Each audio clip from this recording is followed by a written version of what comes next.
Alright folks, today we're going to talk about the MATLAB movement system hierarchies.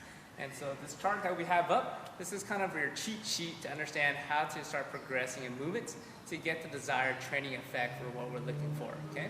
And so you can use that chart in two ways. One, if you look at the movement from a vertical standpoint, it's starting from the most basic form of that movement and progresses to a more complex form that requires more skill, more flexibility, more coordination, and it's just a higher level movement, right?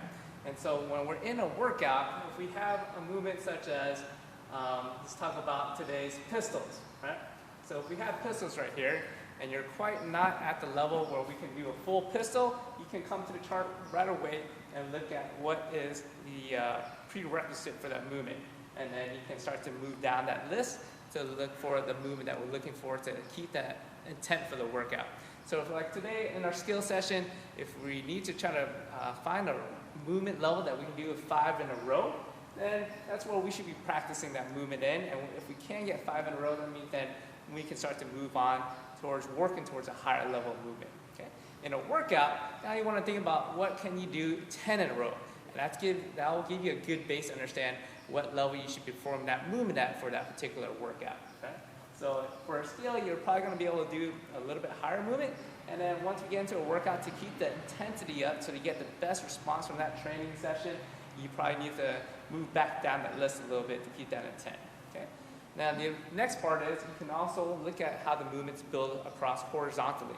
So that means like L-sit is going to be dependent on the movement previous to it, which is an inclined leg raise, and so forth. And so the movements will build upon the more simpler ones across the list as well.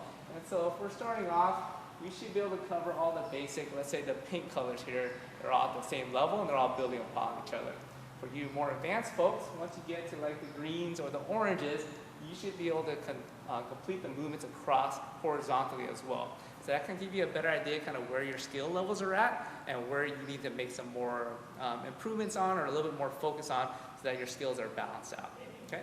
So see your coach. They'll help you understand the list and where you specifically are at in your progressions. But this is up here for you guys to have a quick reference guide to understand how to start making the most modifications to your workout so you can get the most benefit out of it.